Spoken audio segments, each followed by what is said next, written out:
Baik, Bapak Ibu sekalian, selamat malam. Ketemu lagi di pengajaran KPKS Hieronymus bersama Pak Seto.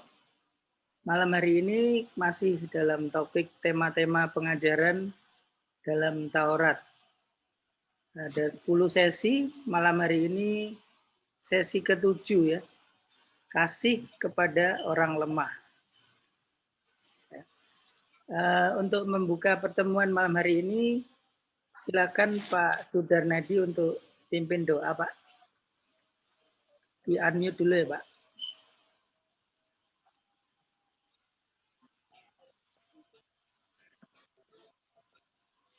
Oke.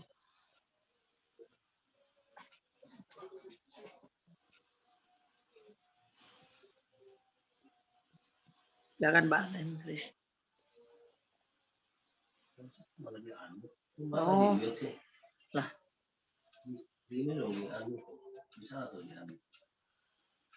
Tok.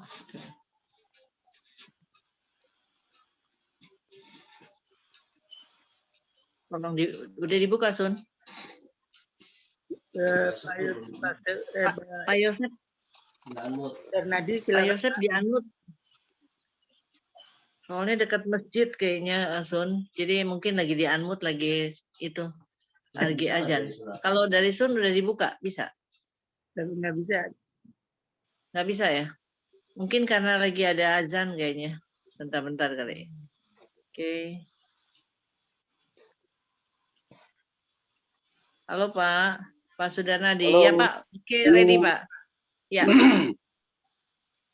Dimulai lagi ya? Ya Pak, silakan Pak. Dalam nama Bapa dan Putra dan Roh Kudus. Amin. Bapa di surga, kembali kami pada malam hari ini berhimpun dalam nama-Mu untuk mendengarkan pengajaran yang akan diberikan pada kami oleh pengajar kami Pak Seto. Kami mohon berkat-Mu bagi semua yang hadir, agar kiranya mampu menyerap pengajaran ini dengan baik, sehingga kualitas iman kami akan semakin meningkat. Ini semua kami aturkan dalam nama Putra-Mu Yesus, Juru Selamat dan Tuhan kami. Kemuliaan kepada Bapa dan Putra dan Roh Kudus, seperti pada permulaan, sekarang, selalu, dan sepanjang segala masa. Amin. Amin.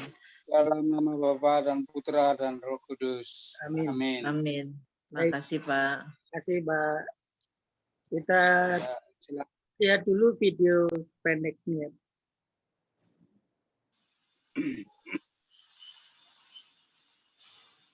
Kan sebuah hati yang baru. Ya, dan Yesus melihat dirinya sendiri sebagai ia sependapat dengan hukum Taurat dan kitab para nabi ketika ia mengajarkan bahwa dari hati manusia keluar hal-hal paling buruk dari sifat alamiah manusia. Hal ini seperti sebuah pengaturan bawaan dari hati kita untuk selalu menentang perintah Allah. Namun Yesus juga berkata bahwa dia datang untuk mengatasi masalah itu seperti dalam kalimatnya untuk menggenapi hukum Taurat. Lalu, apa yang dia maksudkan dengan menggenapi hukum Taurat? Begini, awalnya dia berkata bahwa tuntutan dari isi hukum Taurat hanya dapat dipenuhi dengan apa yang dia sebut sebagai hukum yang terutama, bahwa kita harus mengasihi Allah dan sesama. Kelihatannya cukup mudah ya. Maksud saya, kita semua ingin mengasihi. Ya, kita pikir bahwa kita ingin mengasihi, tapi Yesus menunjukkan bagaimana kasih itu lebih besar tuntutannya dari yang kita sadari. Dia mengutip perintah jangan membunuh. Dan dia berkata, ya, tidak membunuh seseorang adalah hal yang baik untuk dilakukan. Tapi kemudian dia juga berkata bahwa ketika kita memperlakukan orang lain dengan tidak hormat atau memelihara kebencian terhadapnya, kita juga sudah melanggar konsep moral Allah. Karena kita tidak memperlakukan orang tersebut dengan kasih. Lalu Yesus berkata, kasih yang sejati harus diberikan bahkan kepada musuh kita. Jadi, meskipun perintah ini terlihat sangat mudah, Yesus menunjukkan betapa hati kita saat ini tidak diperlengkapi untuk memenuhi bahkan perintah yang paling dasar sekalipun, yaitu untuk mengasihi orang lain. Wah, sungguh menyedihkan sekali kondisi manusia. Tapi, ketika bangsa Israel gagal, Yesus membawa kisah ini pada penggenapannya. Sebagai Mesias Israel, dia sungguh mengasihi Allah dan manusia dan menunjukkan kepada semua bangsa seperti apa Allah itu sebenarnya. Dia melakukannya melalui tindakannya yang penuh dengan belas kasih dan kemurahan. Dan puncaknya ketika dia mati bagi musuh-musuhnya. Setelah kebangkitannya, dia berpesan kepada para pengikutnya bahwa dia akan mengirimkan Roh Kudus untuk mengubah hati mereka, sehingga mereka dapat meneladaninya dan memenuhi tujuan hukum Allah, yaitu untuk mengasihi Allah dan sesamanya. Sehingga ini akhirnya menggenapi kisah kitab Taurat dan kitab para nabi, atau seperti perkataan Rasul Paulus, sebab barang siapa mengasihi sesamanya manusia, ia sudah memenuhi hukum Taurat.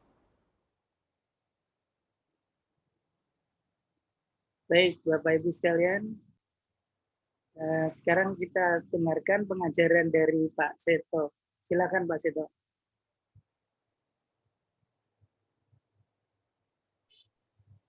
Selamat malam Ibu, Bapak, dan Malam, Pak Seto. saudara-saudara semua. Malam.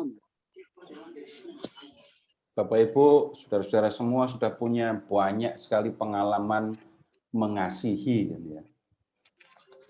Dan kemudian nggak usah pergi jauh-jauh, Bapak Ibu, cukup memperhatikan yang sudah Bapak Ibu, teman-teman semua lakukan di rumah saja. Silahkan amati Bapak Ibu ya. Ketika anak-anak masih belum bisa berjalan, Bapak Ibu mengasihi anak-anak dengan cara yang berbeda kan? Dibandingkan dengan setelah anak-anak sekolah di SD. Mengasihinya sama atau beda? Sudah pasti berbeda. Ketika anak-anak itu sudah kuliah, Bapak Ibu mengasihi mereka dengan cara yang berbeda lagi. Setelah anak-anak berkeluarga, Bapak Ibu mengasihi mereka dengan cara yang berbeda lagi. Tidak mungkin sama. Ketika anak-anak belum bisa berjalan, Bapak Ibu membantu anak-anak sudah sampai bisa berjalan. Mengajari mereka berbicara. Kenapa kok harus diajari berbicara? Kenapa kok harus diajari berjalan? Bapak Ibu melihat bahwa ya anak perlu bisa bicara. Kalau sampai anak tidak bisa berbicara, konsekuensinya apa? Apa yang tersimpan di dalam hati terpendam sendiri, tidak keluar, dan itu bisa membuat anak menyebutnya ya, tingkat emosionalnya tinggi. Kalau sampai anak berumur 3 tahun belum bisa berbicara, Bapak Ibu pasti kebingungan dan akan melakukan macam-macam cara. Kemudian setelah anak-anak sekolah, Bapak Ibu mengasihinya dengan berbeda juga kan? Pasti berbeda, nggak mungkin sama. Nggak mungkin lagi Bapak Ibu ngajari anak-anak berbicara, ngajari mereka berjalan, enggak, bukan itu sekarang yang diperlukan. Nah, Bapak atau sebagai suami mengasihi istri dulu dengan sekarang, itu pun sudah berbeda. Enggak mungkin sama lagi. Ibu sebagai istri mengasihi suami dulu dengan sekarang pun sudah berbeda. Kenapa kok berbeda? Karena kita memperhatikan siapa yang saya kasihi,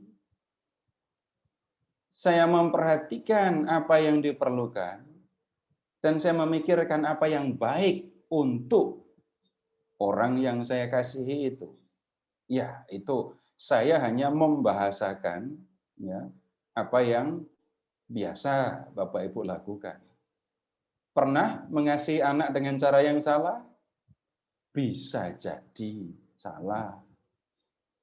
Misalnya, kan saya tidak tahu bagaimana pengalaman Bapak Ibu, tapi saya memberi contoh yang bisa terjadi atau banyak terjadi kan ya.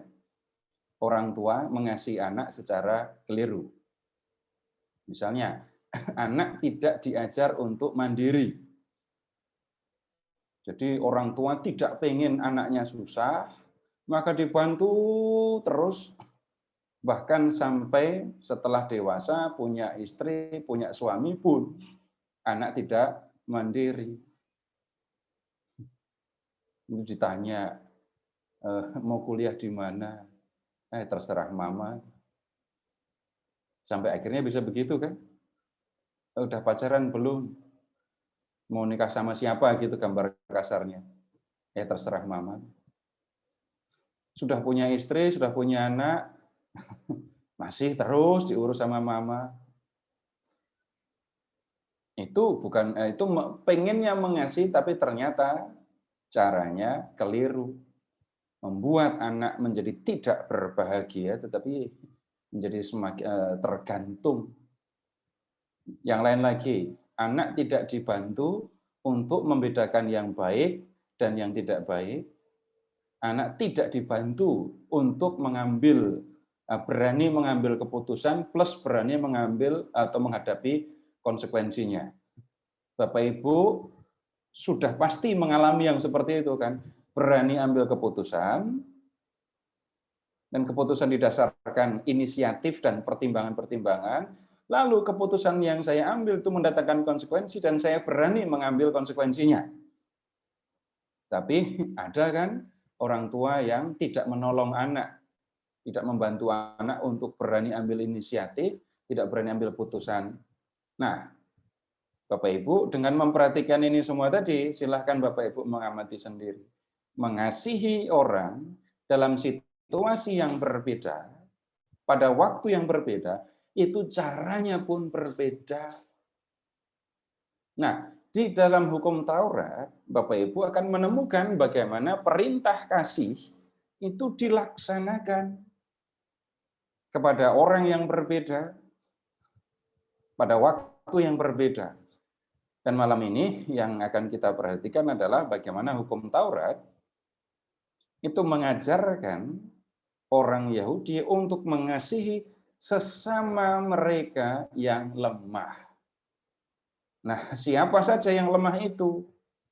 Bapak Ibu akan ketemu nomor 1, budak.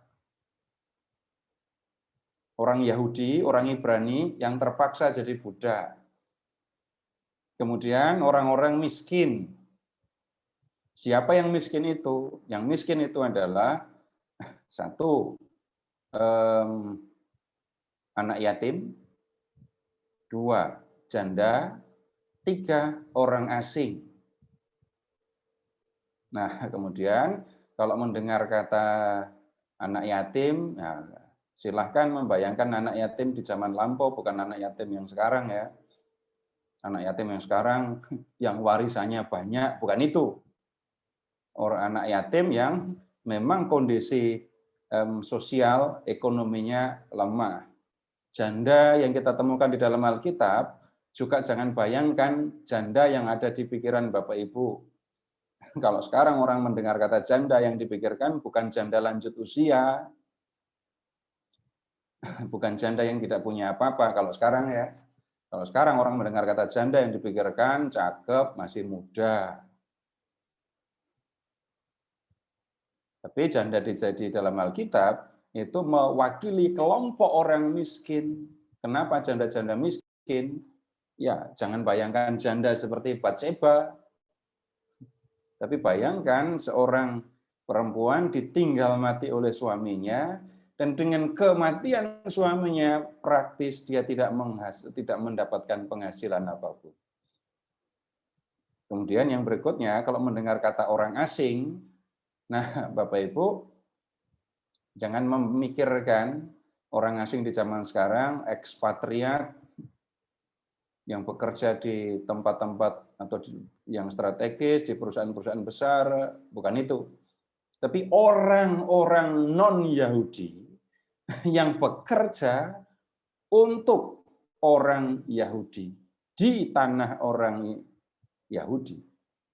Jadi orang asing yang bekerja di perkebunan, di pertanian orang-orang Israel di zaman kuno. Nah, Bapak Ibu, bagaimana hukum Taurat mengajarkan orang Yahudi tentang mengasihi orang-orang yang lemah itu? Nah, saya akan mengajak Bapak Ibu untuk membuka teks-teks di dalam Taurat ya, yang bisa dikatakan menolong kita untuk mengerti apa yang diajarkan Taurat mengenai itu semua. Nah, pertama-tama Bapak Ibu silahkan ke kitab Keluaran bab 21.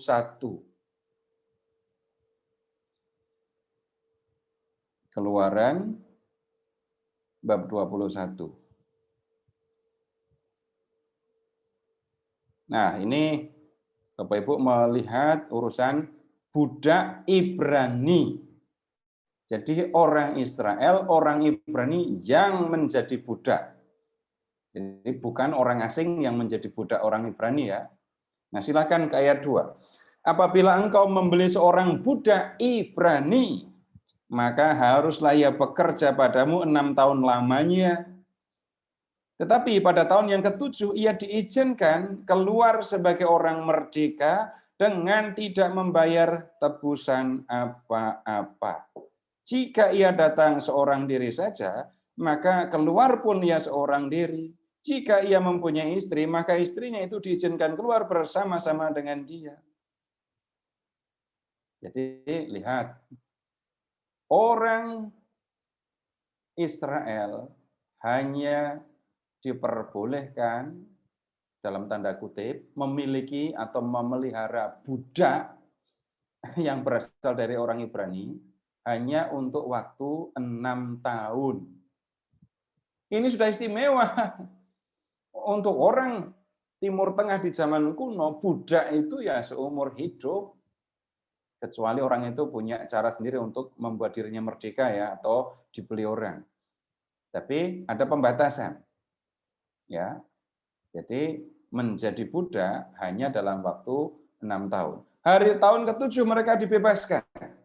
Kalau dia menjadi budak sendirian, bebas, nggak perlu bayar tebusan. Kalau dia waktu menjadi budak bersama dengan istri, dia bersama dengan istrinya bebas. Jika tuannya memberikan kepadanya seorang istri dan perempuan itu melahirkan anak-anak lelaki atau perempuan, maka perempuan itu dengan anak-anaknya tetap menjadi kepunyaan tuannya, dan budak laki-laki itu harus keluar seorang diri. Tetapi jika budak itu dengan sungguh-sungguh berkata, aku cinta kepada tuanku, kepada istriku, dan kepada anak-anakku, aku tidak mau keluar sebagai orang merdeka, maka haruslah tuannya itu membawanya menghadap Allah, lalu membawanya ke pintu atau ke tiang pintu, dan tuannya itu menusuk telinganya dengan penusuk, dan budak itu bekerja pada tuannya untuk seumur hidup. Nah, Bapak Ibu, dalam hal ini jangan membayangkan budak itu seperti waktu dulu tahun berapa Bapak Ibu nonton Eskrava Isaura itu.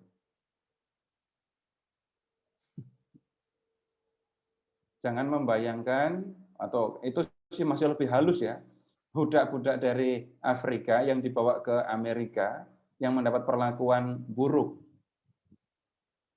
Tapi Bapak Ibu silahkan membayangkan budak yang bernama Yusuf yang nyonyanya saja jatuh cinta sama dia. Dalam hal ini Bapak Ibu kalau mau ilustrasi, kalau nonton filmnya ini loh, Mel Gibson yang Patriot, perhatikan relasi antara budak dengan tuan, dengan anak-anak tuannya. Jadi karena budak itu senang, sayang sekali kepada tuannya, kepada istri yang diberikan oleh tuannya, maka budak ini bisa tetap memilih menjadi budak seumur hidupnya. Tapi Bapak Ibu sekali lagi, ini tidak ada apa menyebutnya ya paksaan, tetapi malah justru kita melihat ada relasi yang istimewa di situ. Kemudian apabila ada seorang menjual anaknya yang perempuan sebagai budak, maka perempuan itu tidak boleh keluar seperti cara budak laki-laki keluar. Jika budak perempuan itu tidak disukai tuannya yang telah menyediakannya bagi dirinya, maka haruslah tuannya itu mengizinkannya ditebus. Tuannya itu tidak berhak menjualnya kepada bangsa asing, karena ia memungkiri janjinya kepada perempuan itu. Jika tuannya itu menyediakan baginya anaknya laki-laki, maka haruslah tuannya itu memperlakukannya seperti anak-anak perempuan berhak diperlakukan. Bisa begitu juga ya. Budak ternyata dicintai oleh anak tuannya. Nah, budak itu harus diperlakukan seperti layaknya anak perempuan. Jika tuannya itu mengambil perempuan lain, ia tidak boleh mengurangi makanan perempuan itu, pakaiannya, dan persetubuhan dengan dia. Jika tuannya itu tidak melakukan ketiga hal itu kepadanya, maka perempuan itu harus diizinkan keluar dengan tidak membayar uang tebusan apa. Budak perempuan pun sudah punya hak dan haknya dilindungi oleh Taurat. Nah, kemudian ini tentang budak ya. Berikutnya Bapak Ibu silahkan ke bab 22, Keluaran 22.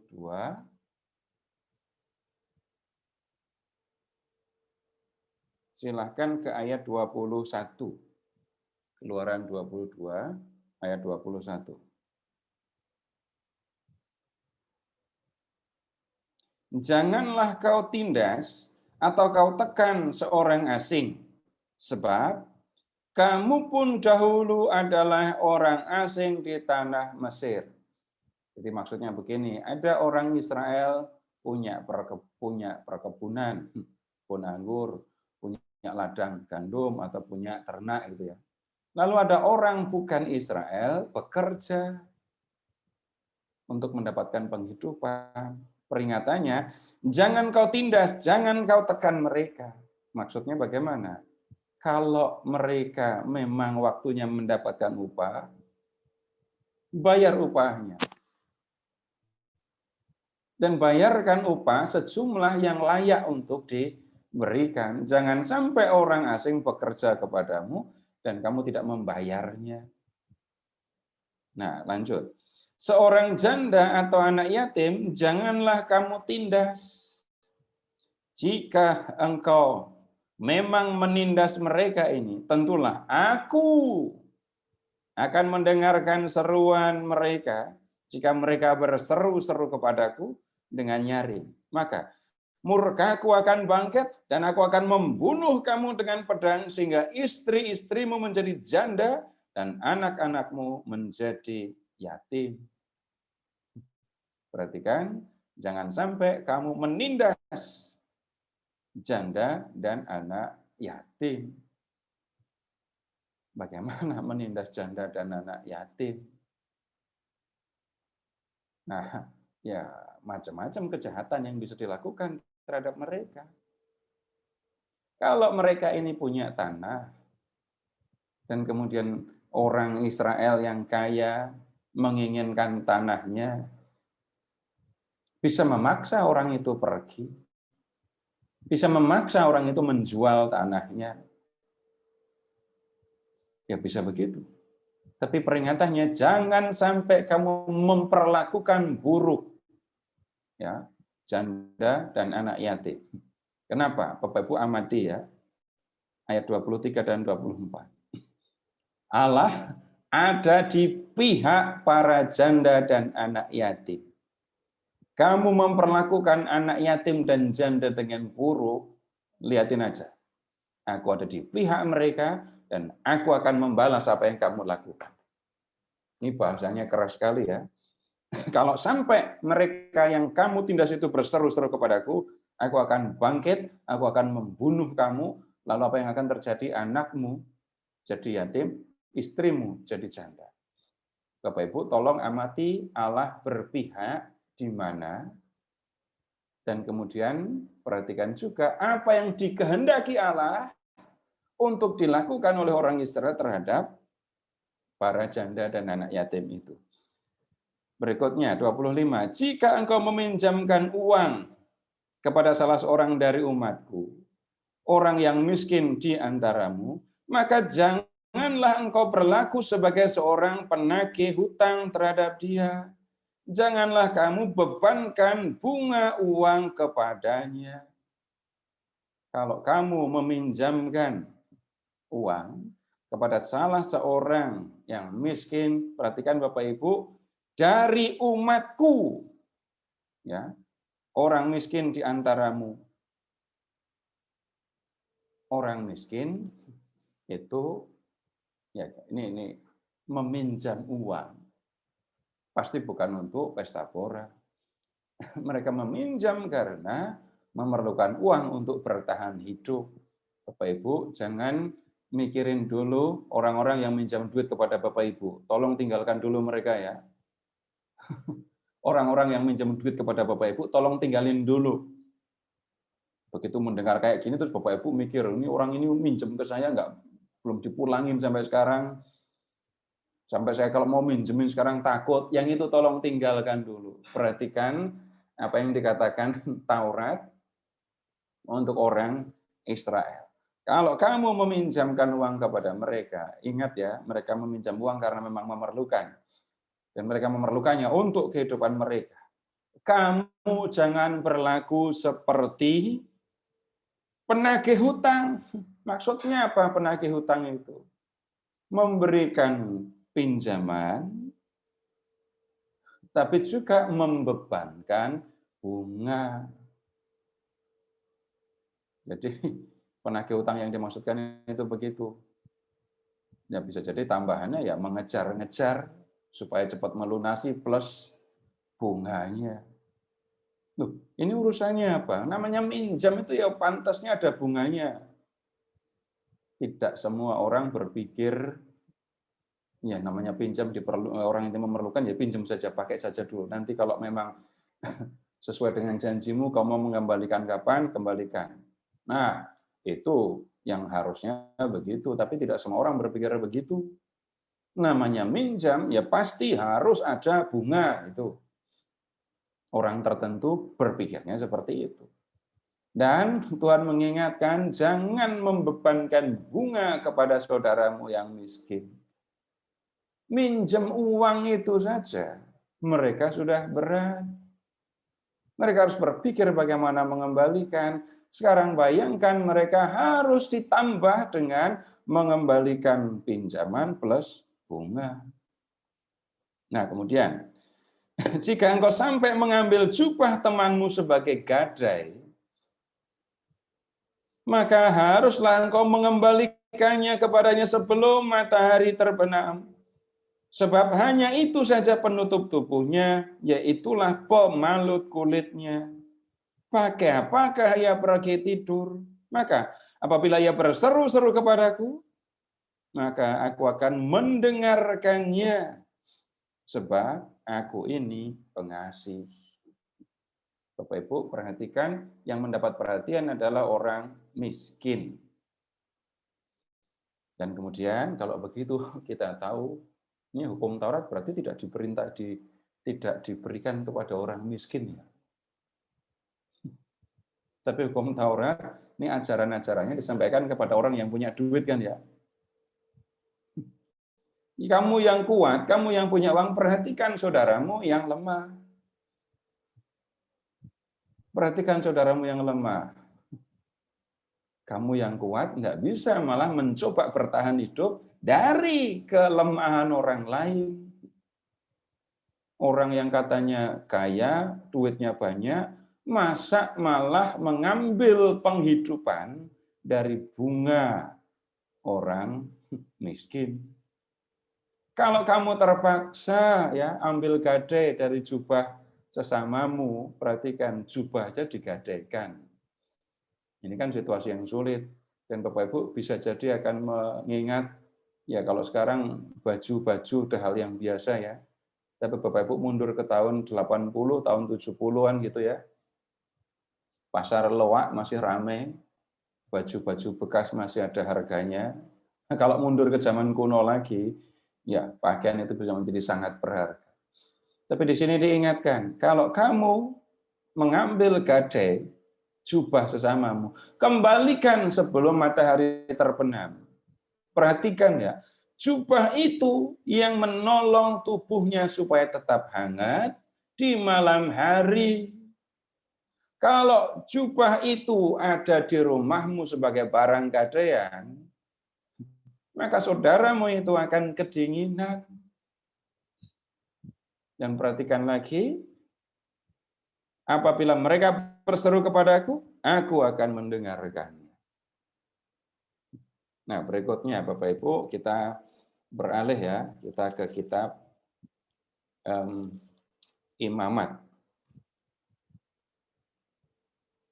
Kita beralih ke kitab Imamat, bab 19.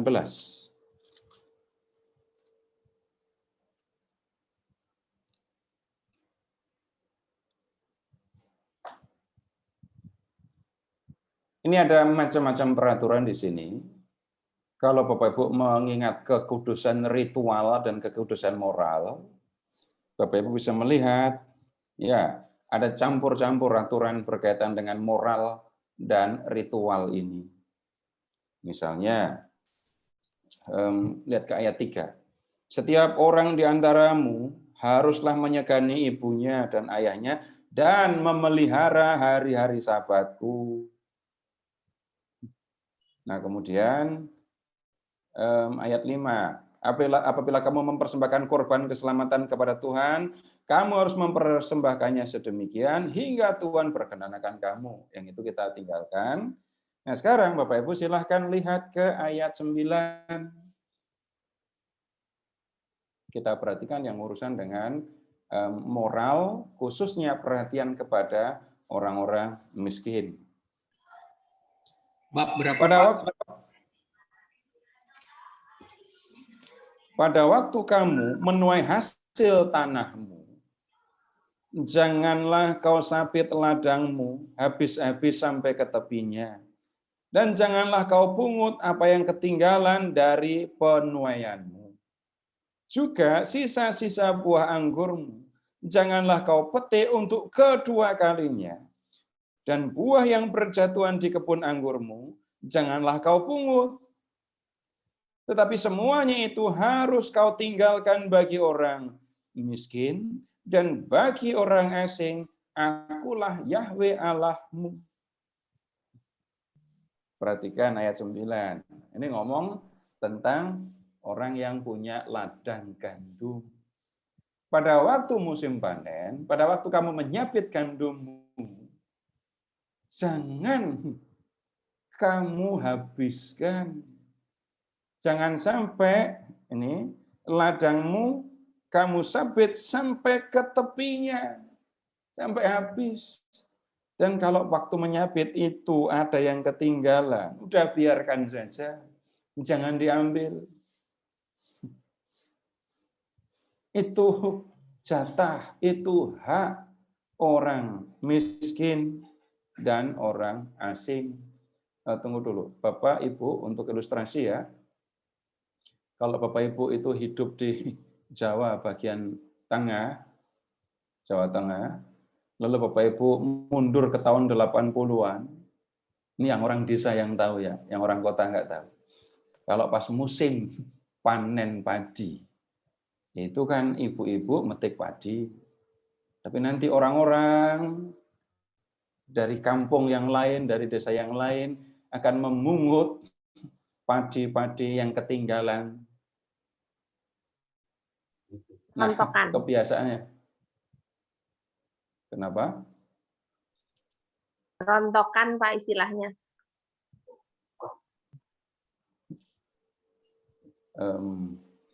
Bukan, kalau di tempat kami bukan rontokan, tapi ngangsak.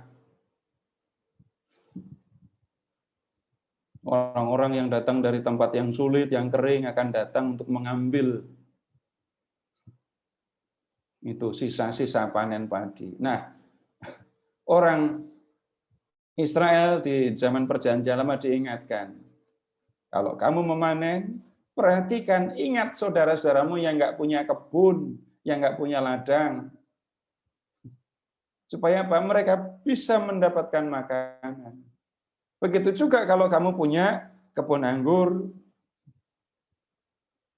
juga sisa-sisa buah anggurmu janganlah kau petik untuk kedua kalinya, dan buah yang berjatuhan di kebun anggurmu janganlah kau pungut, tetapi semuanya itu harus kau tinggalkan bagi orang miskin dan bagi orang asing. Ya, ini ketika orang panen anggur pun, mereka diingatkan, perhatikan saudara-saudaramu yang berkekurangan. Lihat ke ayat 13 sekarang. Janganlah engkau memeras sesamamu manusia, dan janganlah engkau merampas, janganlah kau tahan upah seorang pekerja harian sampai besok harinya. Jangan memeras sesamamu, jangan merampas, jangan menahan upah buruh harian. Orang yang bekerja 1 hari dapat upah sehari. Dan ketika orang berangkat bekerja, itu kan mengharapkan nanti selesai bekerja aku akan dapat uang, dan uangnya akan aku gunakan untuk ini, untuk ini, untuk ini. Kalau upahnya sampai ditahan, nah nanti mereka akan kebingungan. Bagaimana mereka bisa mendapatkan atau membeli apa yang mereka perlukan untuk kehidupan mereka. Nah, sampai seperti ini Bapak Ibu, hukum Taurat memperhatikan orang-orang yang lemah ini. Nah, kemudian silahkan sekarang masih di kitab Imamat ya, bab 23. Imamat 23 bisa lihat ke ayat 22.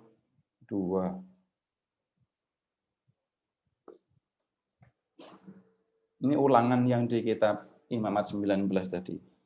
Imamat 23 ayat 22. Pada waktu kamu menuai hasil tanahmu, janganlah kau sabit ladangmu habis-habis sampai ke tepinya, dan janganlah kau pungut apa yang ketinggalan dari penuaianmu. Semuanya itu harus kau tinggalkan bagi orang miskin dan bagi orang asing. Nah, berikutnya. Sekarang ke bab 25.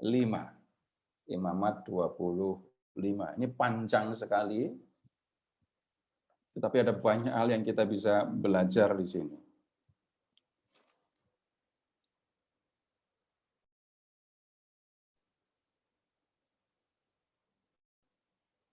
Ini ada tahun Sabat dan tahun Yobel. Ya. Ayat 2. Berbicaralah kepada orang Israel dan katakanlah kepada mereka, apabila kamu telah masuk ke negeri yang akan kuberikan kepadamu, maka tanah itu harus mendapat perhentian sebagai Sabat bagi Yahweh. Tanah pun harus istirahat. 6 tahun lamanya engkau harus menaburi ladangmu. 6 tahun lamanya engkau harus merantingi kebun anggurmu dan mengumpulkan hasil tanah itu. Tetapi pada tahun yang ke-7 haruslah ada bagi tanah itu suatu Sabat. Masa perhentian penuh, suatu Sabat bagi Yahweh. Ladangmu itu janganlah kau taburi, dan kebun anggurmu janganlah kau rantingi. Udah biarkan tanah itu istirahat. Nah, kemudian cara istirahatnya udah tanah atau ladang gandum yang biasanya dipakai untuk nanam gandum, udah nggak usah ditaburi. Kebun anggur, dia biarkan nggak usah dirantingin. Dan apa yang tumbuh sendiri pada penuaianmu, janganlah kau tuai. Dan buah anggur dari pokok anggurmu yang tidak dirantingi, janganlah kau petik. Tahun itu harus menjadi tahun perhentian penuh bagi tanah itu. Hasil tanah selama Sabat itu haruslah menjadi makanan bagimu, yakni bagimu sendiri, bagi budakmu laki-laki, budakmu perempuan, orang upahan, orang asing di antaramu, yang semuanya tinggal pada. Juga bagi ternakmu, binatang liar yang ada di tanahmu, segala hasil tanah itu menjadi makanannya. Ini kalau dibayangkan indah sekali. Jadi tahun ke-7, tahun Sabat sudah tanah, ini ladang gandum biarkan numbuh gandumnya ya numbuh. Kemudian anggurnya berbuah ya sudah berbuah tapi jangan dirantingi. Biarkan tanahnya istirahat. Nah, kemudian ayat 8.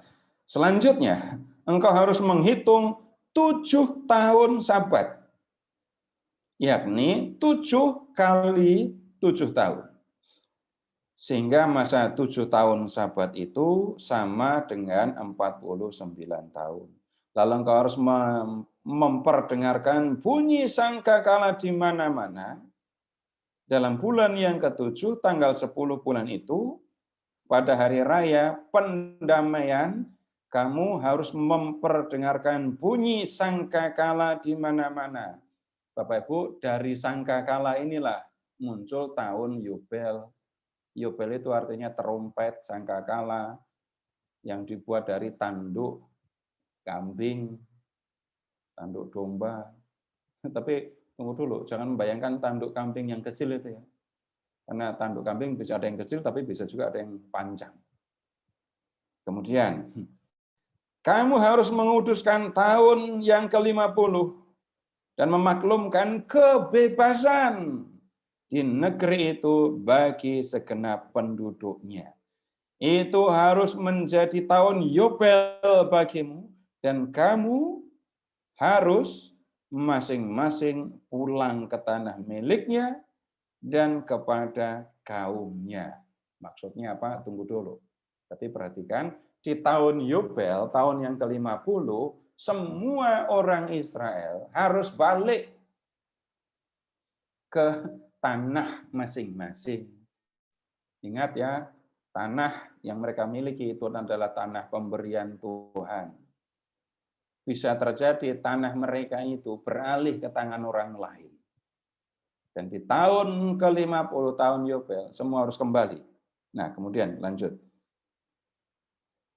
Tahun yang ke-50 itu harus menjadi tahun Yobel bagimu, janganlah kamu menabur.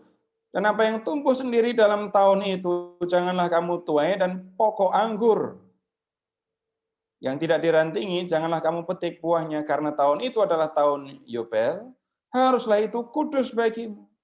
Hasil tahun itu yang hendak kamu makan harus diambil dari ladang. Maksudnya apa? Jangan dipanen, jangan diambilin semua itu. Kalau perlu ngambil, udah ngambil di ladang. Ambil seperlunya untuk makan. Itu kan dimakan bareng. Dalam tahun Yobel itu kamu harus masing-masing pulang ke tanah miliknya. Nah, ini keterangan berikutnya Bapak Ibu temukan di ayat 14 dan seterusnya. Apabila kamu menjual sesuatu kepada sesamamu atau membeli daripadanya, janganlah kamu merugikan satu sama lain. Apabila engkau membeli dari sesamamu, haruslah menurut jumlah tahun sesudah tahun Yobel. Dan apabila ia menjual kepadamu, haruslah menurut jumlah tahun panen.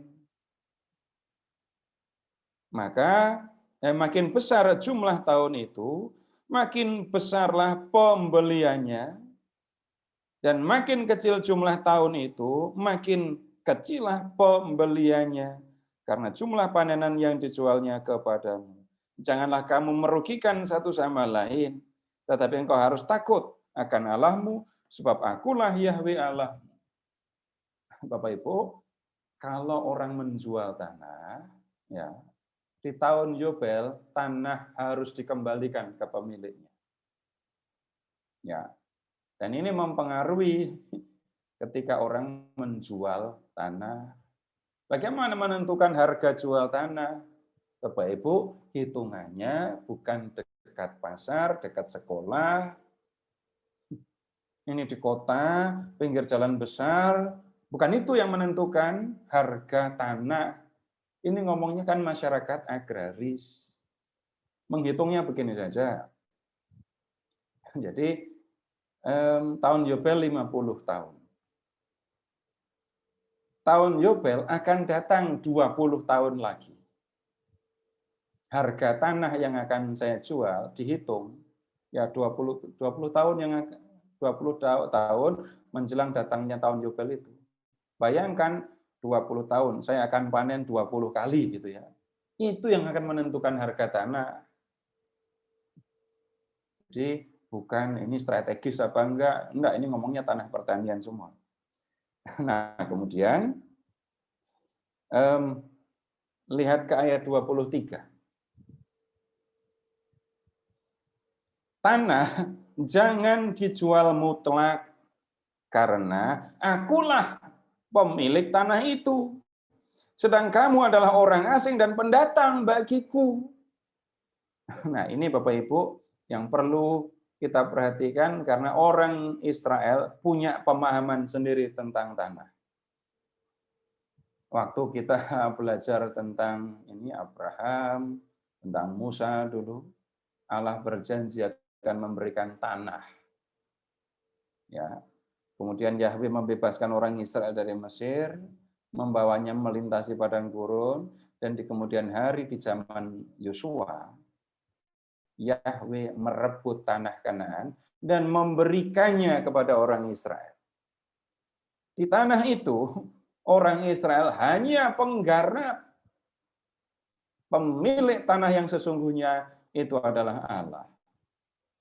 Karena itu peringatannya di sini, jangan sampai kamu menjual mutlak. Maksudnya, menjual tanah, sehingga tanah itu selama-lamanya menjadi milik si pembeli. Nah, kemudian ayat 25.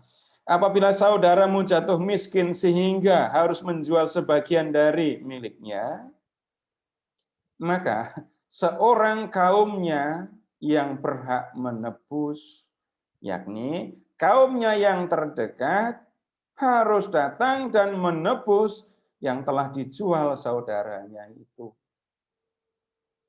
Jadi bisa jadi nggak perlu nunggu tahun Yobel, tetapi saudara terdekat bisa bertindak sebagai penebus apabila ada saudaranya yang terpaksa jual tanah. Bapak Ibu, Mas ingat cerita tentang Ruth? Sebenarnya ngomongin ibu mertuanya. Naomi mau menjual tanah, lalu ada disebut penebus kan? Penebus, ada dua yang disebut. Penebus pertama tidak disebut namanya. Penebus yang kedua itu namanya Boas. Nah, tanah Naomi, tanah milik suami Naomi pertama ditawarkan kepada penebus yang pertama karena dia yang lebih berhak. Tapi waktu menawarkan itu, Boas juga bilang, ada bonusnya loh. Selain kamu harus membeli tanah, kamu harus juga mengawini Ruth, menantu Naomi. Penebus yang pertama keberatan. Dan kemudian karena itu, yang berhak ya Boas. Jadi Boas bertindak sebagai penebus. Dia melakukan dua kewajiban sekaligus. Yang pertama melakukan penebusan tanah.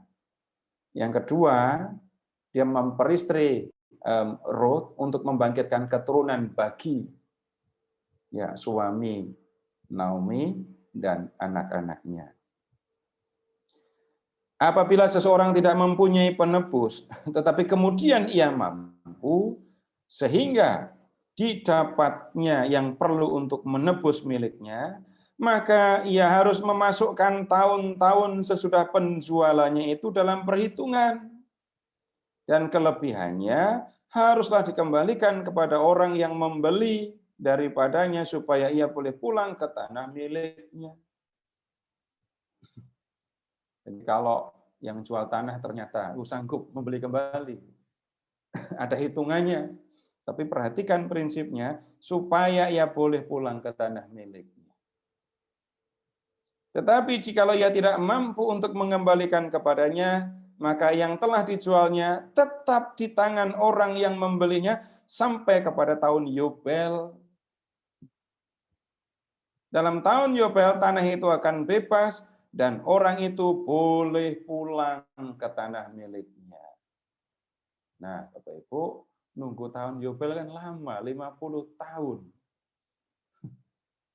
Jadi kalau ada yang terpaksa menjual tanah, ya ada beberapa kemungkinan saudara terdekat harus menebus. Kemudian kemungkinan yang lain nunggu orang ini sanggup membeli kembali tanah dengan perhitungan tadi ya. Tapi kalau itu pun tidak bisa, tahun ke-50 tanah harus kembali ke pemiliknya. Kemudian Bapak Ibu kita ke ayat 35.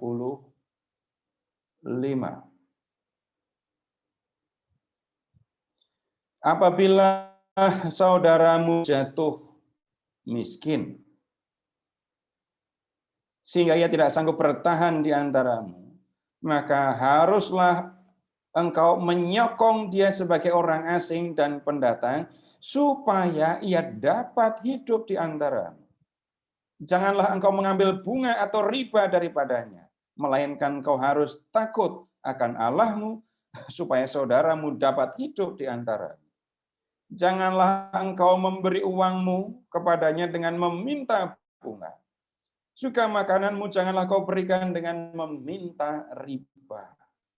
Akulah Yahweh Allahmu yang membawa engkau keluar dari tanah Mesir untuk memberikan kepadamu tanah Kanaan, supaya aku menjadi Allahmu.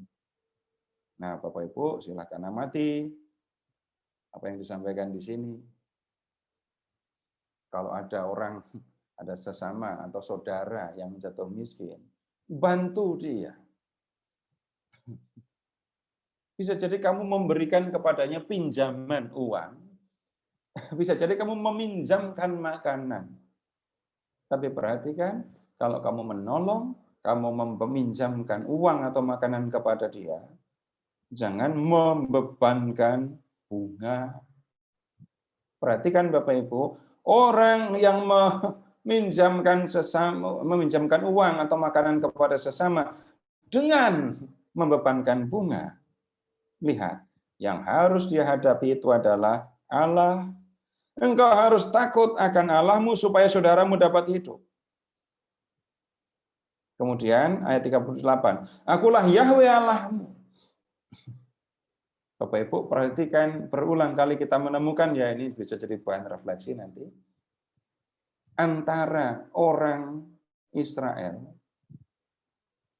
kemudian dengan orang miskin di antara mereka, itu ada Yahweh Allah mereka.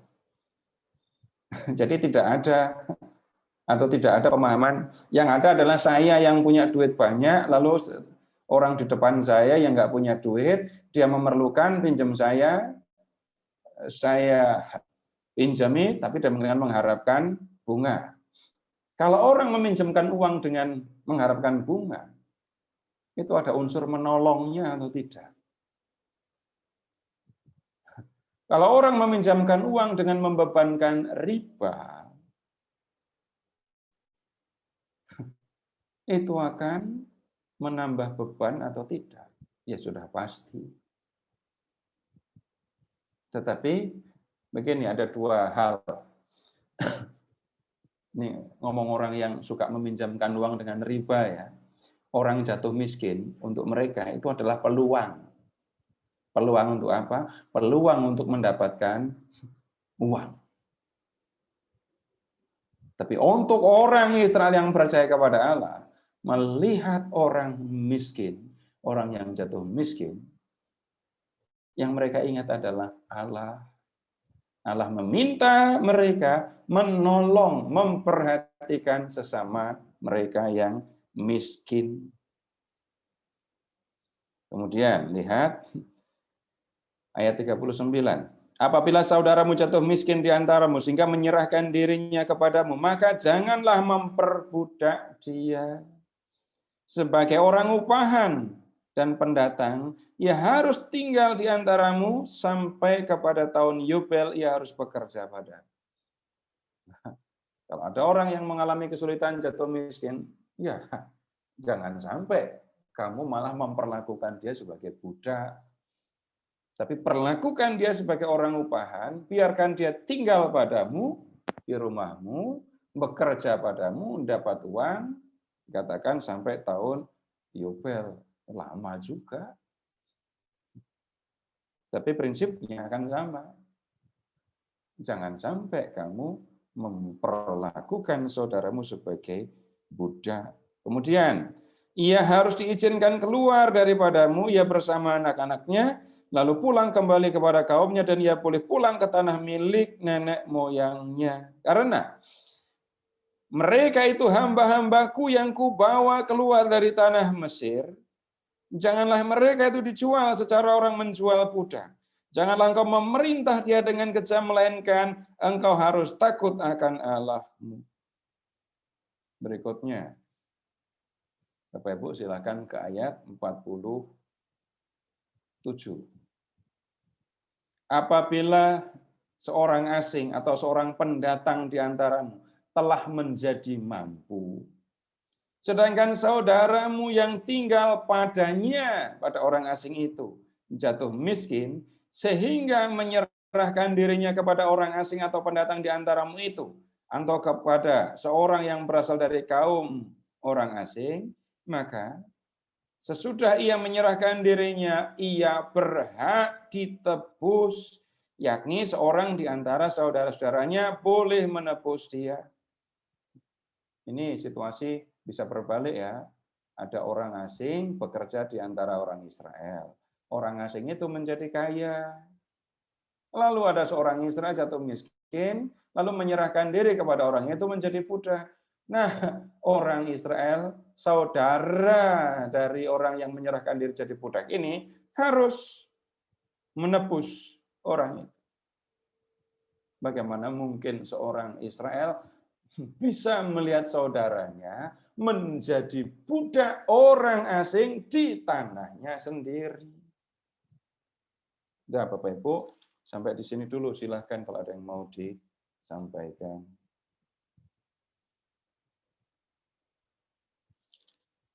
Silahkan Pak Narto. Ya, silakan. Ada yang mau bertanya mungkin.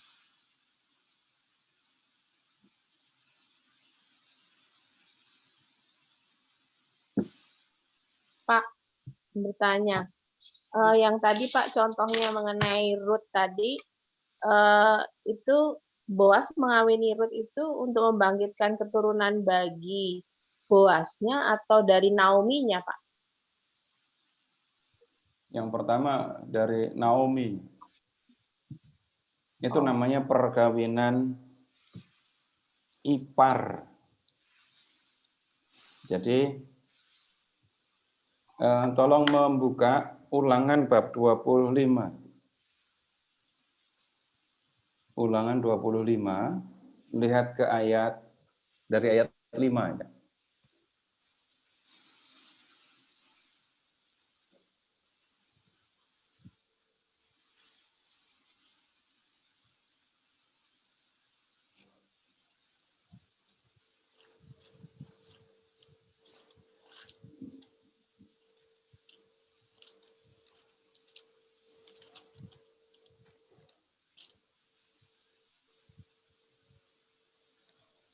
Ya. Apabila orang-orang yang bersaudara tinggal bersama-sama dan seorang daripada mereka mati dengan tidak meninggalkan anak laki-laki, maka janganlah istri orang yang mati itu kawin dengan orang di luar lingkungan keluarganya. Saudara suaminya haruslah mengambil dia dan mengambil dia menjadi istrinya, dan dengan demikian melakukan kewajiban perkawinan ipar. Kalau dalam istilah Latin ini hukum levirat. Levir. Bukan levi, levirat. Perkawinan ipar. Nah, ayat 6. Maka anak sulung yang nanti dilahirkan perempuan itu haruslah dianggap sebagai anak saudara yang sudah mati itu, supaya nama itu jangan terhapus dari antara orang Israel. Jadi Boas memperistri Ruth, nah anak sulungnya nanti akan dianggap sebagai cucu Elimelech, suami Naomi. Orang Israel tuh ada marga-marga gitu nggak sih, Pak? Bukan nyebutnya sih bukan marga, tapi akan ketemu nomor 1 suku, yang kemudian kaum, di bawah kaum lalu akan ketemu keluarga besar.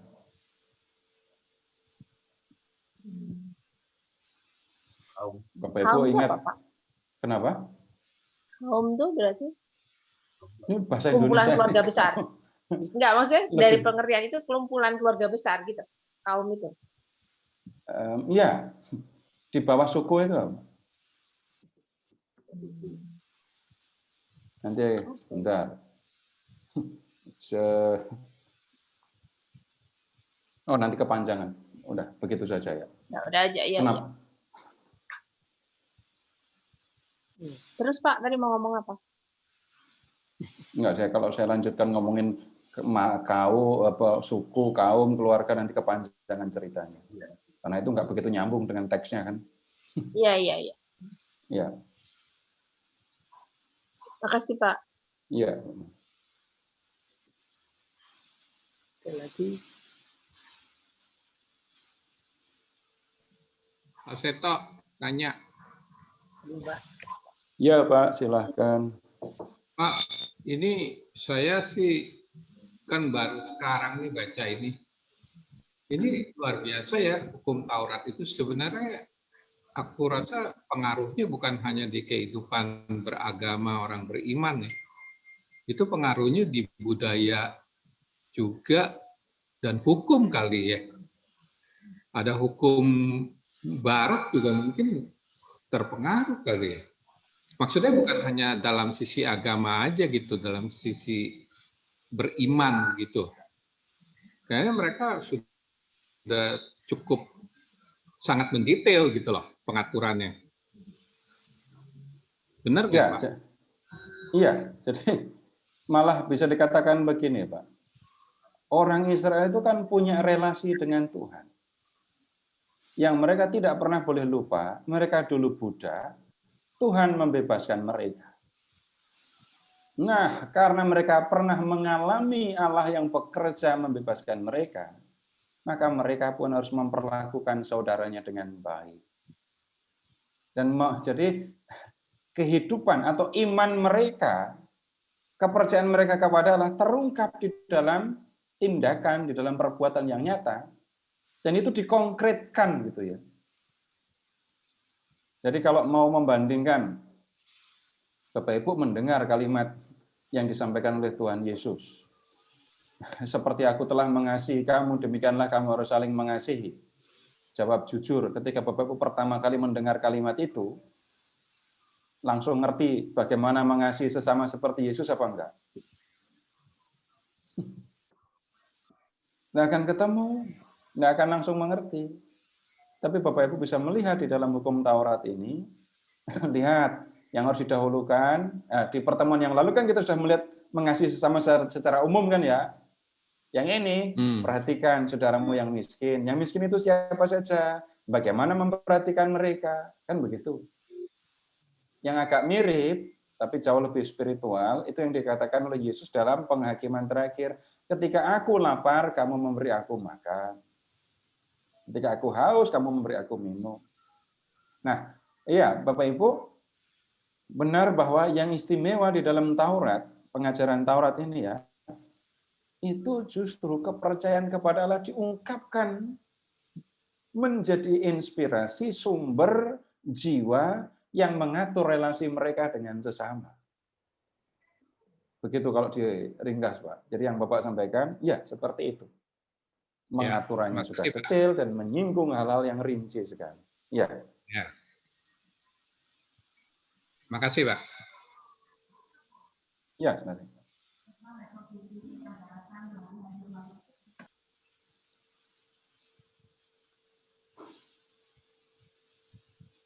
Pak, tanya lagi.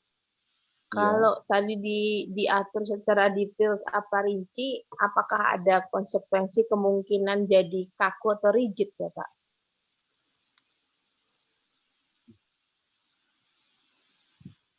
Maaf Ibu, putus-putus saya tidak bisa mendengar. Kalau tadi dikatakan bahwa diatur secara rinci, detail gitu, apakah ada kemungkinan konsekuensinya menjadi kaku atau rigid, Pak? Kalau orang hanya memperhatikan aturan-aturan, iya akan bisa menjadi kaku. Maka silakan amati lagi.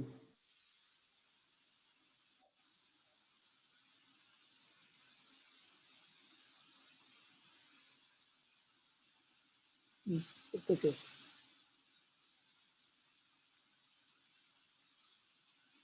Putus Pak Seto.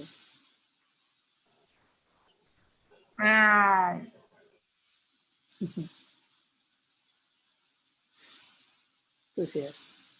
Tunggu ya.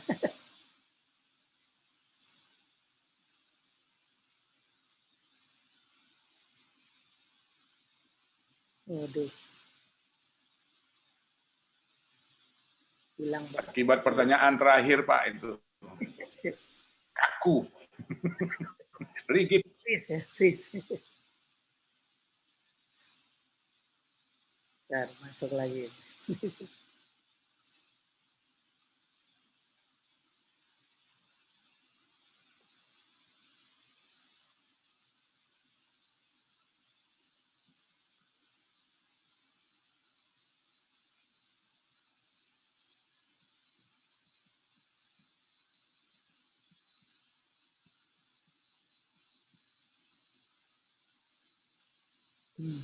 Belum kembali. Iya, saya tiba-tiba menghilang sendiri. Jadi kalau orang membaca atau orang Israel dulu membaca, bentar.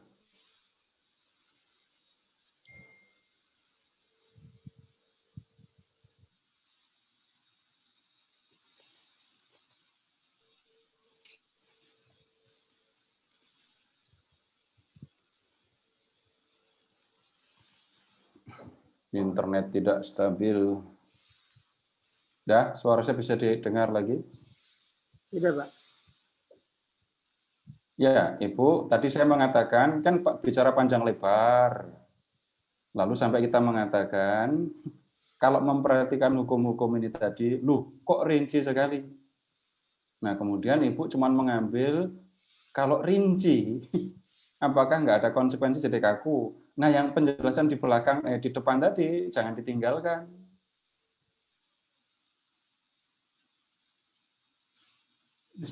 Jiwa yang mendasari, ada pengalaman, ada pemahaman, ada keyakinan yang mendasari.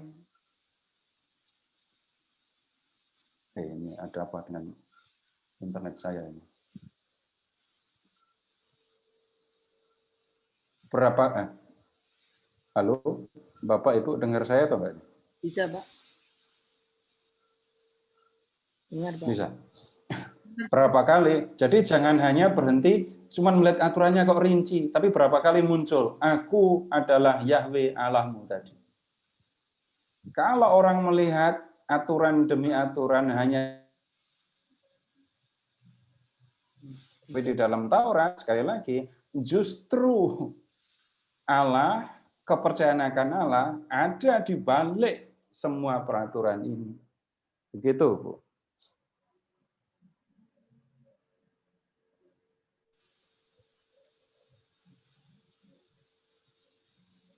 Pak, diulang Pak, putus-putus tadi.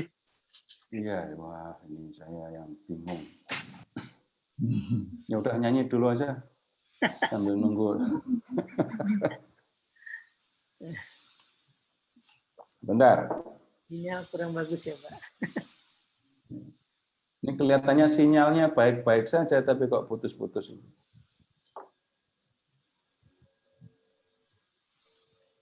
Full itu sinyalnya baik-baik saja, kok menghilang.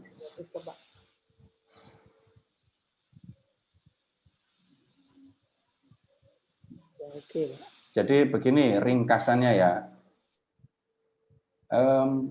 Hukum di dalam Taurat ini dijiwai oleh kepercayaan, oleh pengalaman akan Allah. Jadi perintah-perintah hukum-hukum ini tidak lepas dari kepercayaan akan Allah. Ya. Jadi walaupun hukumnya rinci, keyakinan akan Allahnya ada di dalamnya. Sehingga Ya, kalau ini diperhatikan, orang tidak akan membuat hukum atau peraturan ini jadi kaku. Yang akan menjadi kaku itu kalau pengalaman akan Allah, kepercayaan akan Allahnya ditinggalkan. Dan ingat lagi ya, mengasihi orang di zaman yang berbeda, kepada orang yang berbeda, itu memang berbeda juga. Caranya, tujuannya. Begitu, Pak.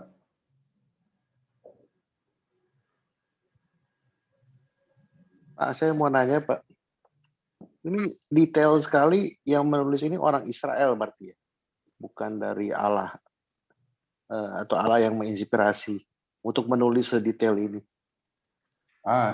Itu diskusi di awal dulu, Pak, waktu kita bicara pengantar Taurat, Pak. Tapi kayaknya kurang jelas waktu saya ikutin. Sedikit aja, Pak, satu kalimat aja yang ngomong, Pak. Nah, balik lagi, jadi mulai dengan apa artinya kitab suci itu sabda Allah. Jangan pernah berpikir itu sama dengan dikte dari Allah. Nah, jangan-jangan yang ada di memori Bapak itu masih Allah berfirman, Musa dengerin, lalu Musa nulis. Nah, pemaham penulisan Taurat tidak begitu. Ya, penulisan Taurat tidak begitu. Di dalam teks, ya kalimatnya begitu. Tuhan berfirman begini, Tuhan berfirman begitu. Iya, begitu. Tetapi sumber-sumber proses penulisannya ya, proses penulisannya itu bukan Allah mendikte, enggak, bukan begitu. Pasti akan berantakan kalau kita berpikir Allah mendikte. Kalau ada yang mengatakan begitu, saya dengan gampang sekali akan menunjukkan ini bagaimana kalau Allah mendikte, masa diktenya begini. Tetapi kemudian begini, Bapak, Ibu, orang Israel kan mengalami Allah kan ya. Mereka mengalami bagaimana Allah membebaskan mereka. Setelah mereka mengalami Allah membebaskan mereka, mereka menyadari, kalau saya sudah dibebaskan oleh Allah, sekarang harus bagaimana kita hidup? Kita ini sudah menjadi orang istimewa, kita ini sudah menjadi umat Allah. Nah, kemudian dari situ, Bapak Ibu, mereka berpikir, mereka menemukan, ya, hidup bersama dengan orang lain, hidup terhadap sesama, itu memerlukan aturan. Aturannya yang bagaimana? Aturannya ya yang diambil, yang berasal dari kehidupan di zaman itu. Tetapi ketika mereka menulis, kita tidak bisa membayangkan mereka menulis semata-mata menulis. Mereka adalah orang yang percaya kepada Allah, mereka adalah orang yang bisa dikatakan hidupnya bersama dengan Allah, sehingga ketika menulis pun Allah menolong mereka, memperhatikan mereka, membimbing mereka. Dan kemudian dari apa yang mereka tulis, orang Israel melihat, ya, apa yang mereka tulis memang seperti yang dikehendaki oleh Allah, atau dengan kata lain, apa yang dikehendaki oleh Allah. Apa yang dikehendaki oleh Allah tampak di dalam tulisan, di dalam apa yang mereka sampaikan itu. Agak berbelit karena itu, makanya saya tidak bisa ngomong dalam waktu singkat ini, Pak. Jadi yang saya khawatir saya ngomong singkat malah bikin orang tambah pusing, bukan tambah ngerti. Tapi malah makin jelas, Pak. Saya makin jelas sekarang. Soalnya kan kayak ulangan ini kan ditulis oleh Musa ya sebenarnya, di kitab ulangan ini kebanyakan sebelum dia meninggal. Kalau ditulis oleh Musa, Bapak lihat di ulangan bab 34, itu ada cerita tentang Musa yang meninggal. Tuh, repot kan? Masa Musa menulis kematiannya sendiri? Di ulangan 34 ada itu. Musa mati dan detail. Musa melihat tanah terjanji, lalu dia mengundurkan diri, lalu dia mati. Dan Allah sendiri yang menguburkan Musa. Karena itu tidak ada yang tahu di mana Musa dikuburkan. Nah, kan agak repot kita mengatakan Musa menulis sendiri apa yang akan terjadi dengan kematiannya. Nah, itu untuk pemikiran yang biasa akan sulit untuk dimengerti. Dan Bapak, Ibu, saya tidak akan, karena apa ya, yang saya sampaikan ini biarpun ngomongnya kayak gini, tapi ini dasarnya memang pemahaman yang ilmiah dan Gereja Katolik mengajarkan yang seperti ini. Gereja Katolik tidak mengajarkan kitab suci sebagai dikte itu tadi. Ya, begitu, Pak. Oh, gantian. Terima kasih, Pak. Nanti lain kali kita Kalimat bisa terakhir diskusi tolong lebih. diulang, Pak, pas putus. Ngomong apa saya tadi ya? Yang apa orang Katolik tidak tadi bukan dikte dari Allah atau apa gitu, Pak. Ini pas lagi putus sih saya, Pak. Memang jadi Gereja Katolik, jadi yang saya sampaikan ini tadi Bapak Ibu, ini bukan ajaran saya ya. Walaupun saya ngomongnya kayak gini, tapi apa yang saya omongkan kepada Bapak Ibu, ini satu ilmiah, dua sesuai dengan ajaran gereja. Gereja tidak mengajarkan wahyu penulisan kitab suci itu sebagai dikte. Nanti Bapak Ibu tolong download sendiri ya, cari dokumen namanya Dei Verbum.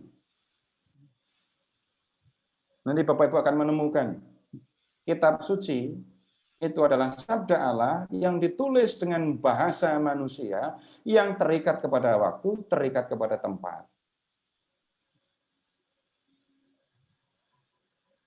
Jadi makanya tadi saya mengajak Bapak Ibu, kalau baca Taurat, kita masuk ke dunia zaman kuno.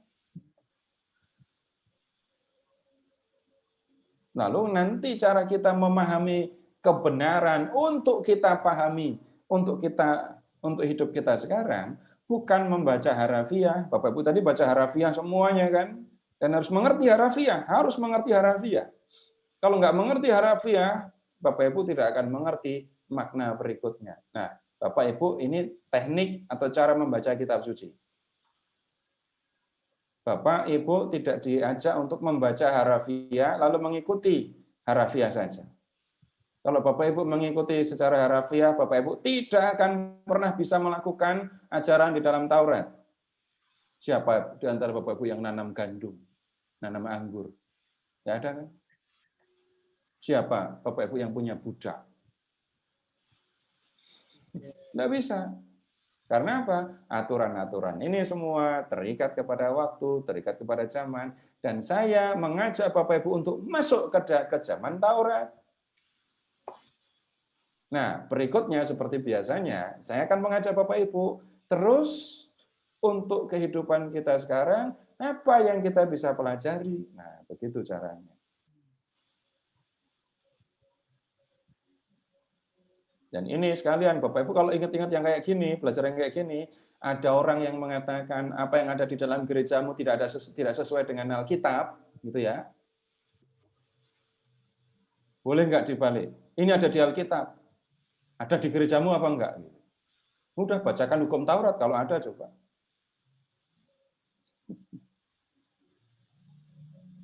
Jadi kalau Bapak Ibu belajar yang seperti ini, ada orang yang aneh-aneh, ya tujuannya bukan itu ya. Tapi kalau ada orang yang gangguin apa yang ada di gereja Katolik, nggak ada di dalam hukum, tidak ada di dalam Alkitab, malah melawan Alkitab karena apa? Kamu menyembah berhala.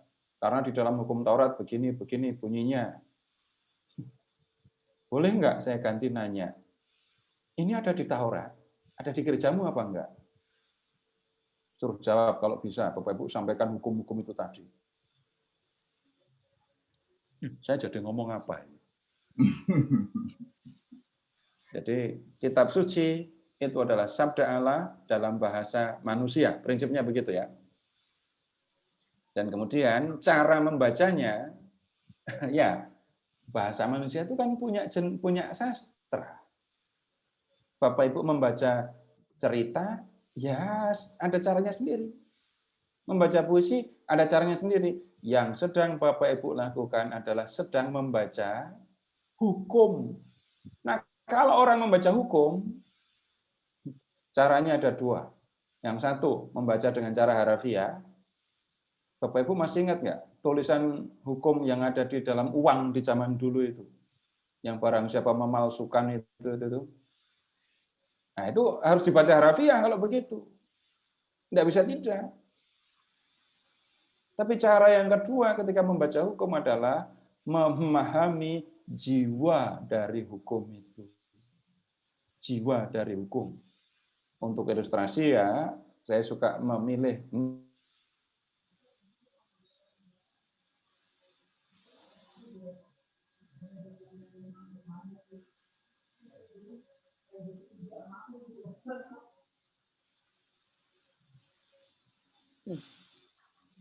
hilang lagi, Pak.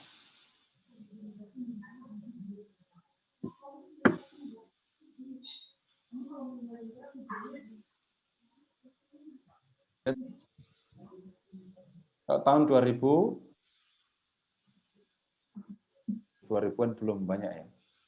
Ketika itu mulai handphone Pak, diulang Pak, putus-putus Pak. Tadi ya, hilang. Ya. Jadi untuk ilustrasi membaca hukum secara harafiah atau memahami jiwa hukum.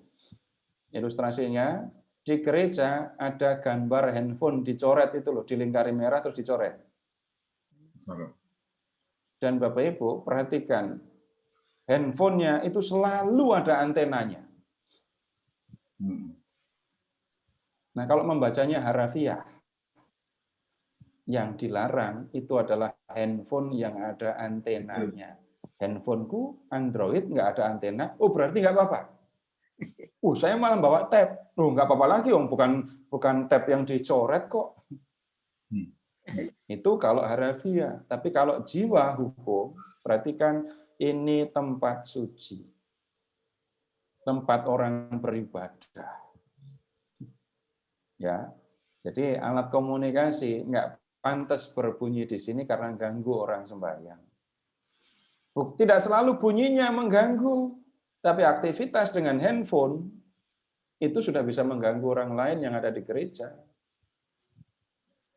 Giliran sekarang pada ke gereja pada bawa handphone itu malah pada nggak bunyi ya handphonenya ya. Nah kalau mau misa itu kan bawa handphone semua kan sekarang, tapi malah handphone pada nggak bunyi. Nah kalau membaca Taurat, membaca hukum, kita membaca hukum dengan mencari, memperhatikan jiwa dari hukum ini. Bagaimana itu? Tunggu dulu, kita selesaikan tanya jawabnya dulu. Di chat, Pak. Dari sisi ya. Bagaimana dengan ahli Taurat dan kaum Farisi zaman Yesus mengaplikasikan ajaran? Ya, data yang kita punya itu hanya yang ada di dalam perjanjian baru ya. Data yang kita miliki ya hanya yang ada di dalam Injil.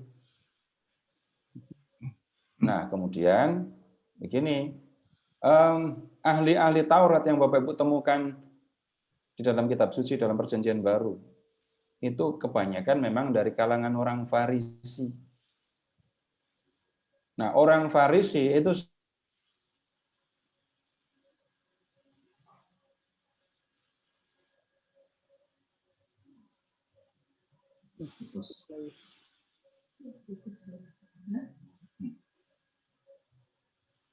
putus Pak Seto.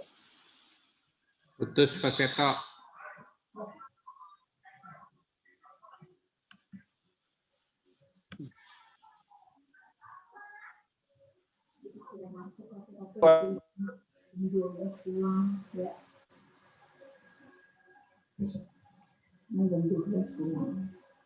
Putus lagi, Pak.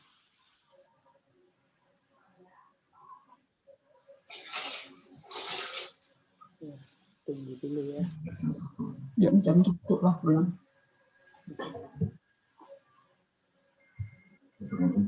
Datang jam 10-11. Teman-teman datang. Terus gimana dong? Terus mau masak. Untuk ini makan.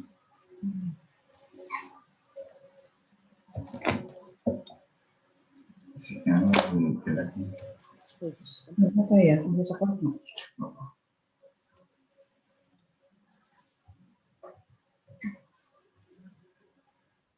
Masih ada tapi nggak ada orangnya. Makanya siapinnya aja keluarin dulu ya. Jangan bikin kopi. Kopi lagi sih. Terus ada roti kaleng.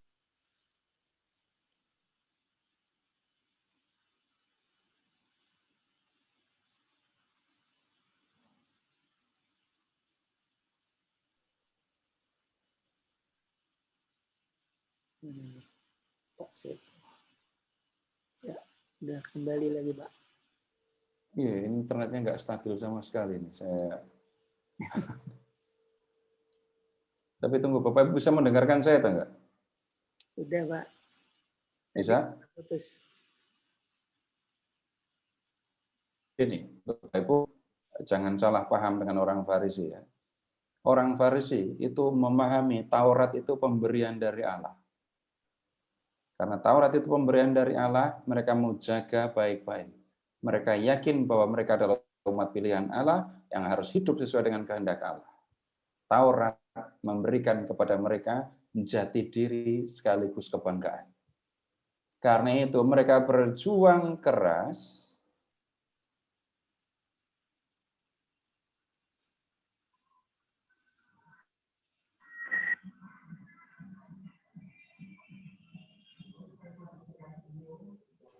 Aduh, hilang lagi. Maksudnya, hukum-hukum yang ada di dalam kitab Taurat dirinci lagi. Karena mereka tidak mau melanggar. Jadi misalnya, yang pernah saya sebutkan kepada Bapak Ibu, yang ada di dalam Taurat itu adalah ingatlah dan kuduskanlah hari Sabat. 6 hari kamu, ke-7 kudus untuk Tuhan. Tapi kemudian mereka membuat rincian yang tidak boleh Sabat apa saja. Nah, itu kan positif, baik. Ketika mengajarkan ya begitu. Bapak Ibu misalnya begini, memberikan nasihat kepada anak, hormati orang tua.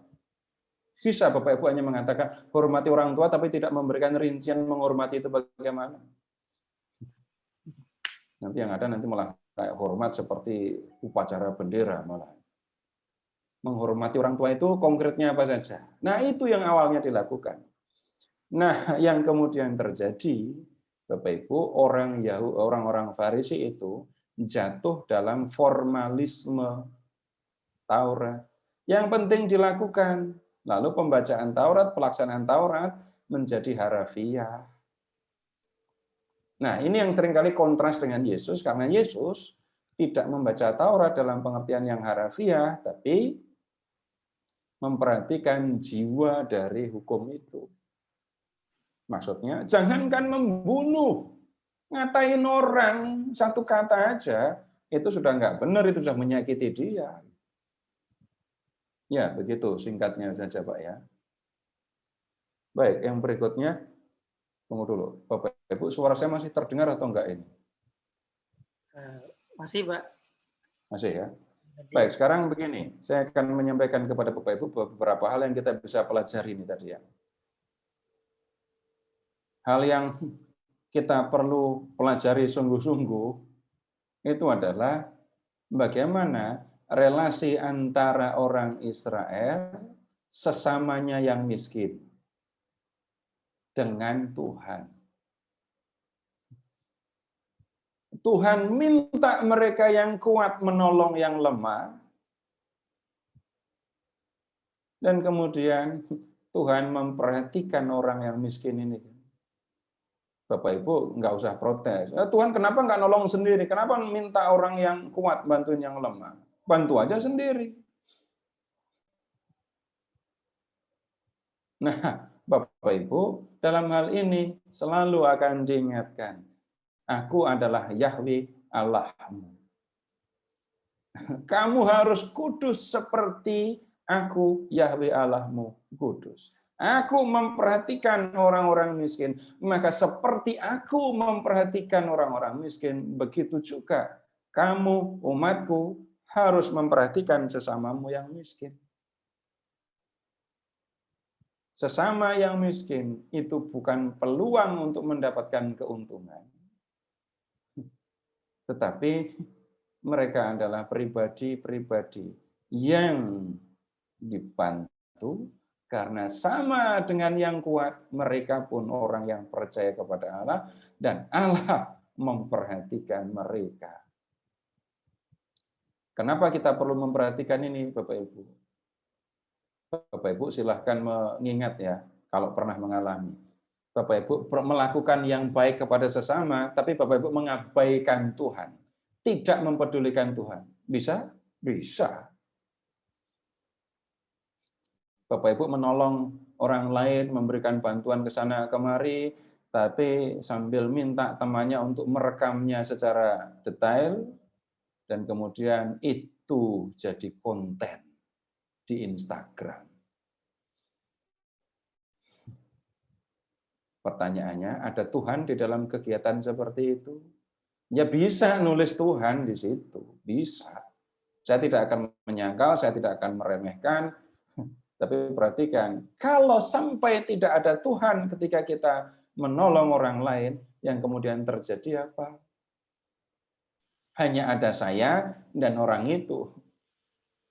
Dan tindakan saya akan menjadi semata-mata tindakan ya, kelihatannya menolong orang lain tapi memperbesar diri sendiri.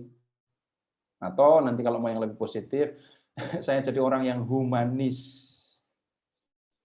Saya menolong sesama manusia karena mereka adalah manusia seperti saya. Baik, ya, sampai di situ baik. Tapi orang beriman nggak berhenti sampai di situ. Ada Allah bersama dengan saya, dan Allah yang menunjukkan kepada saya apa yang harus saya lakukan kepada sesama saya. Dan kemudian perhatikan lagi, menolong sesama, mengasihi sesama, yang berbeda situasi, itu juga caranya berbeda. Pertanyaannya, kalau Bapak Ibu ditempatkan oleh Tuhan di tempat Bapak Ibu sekarang tinggal, tunggu dulu. Bapak Ibu mengakui itu atau enggak? Bapak Ibu tinggal entah ngontrak, entah kos, entah punya tanah, entah punya rumah. Bapak Ibu mengakui kalau itu pemberian Tuhan atau enggak?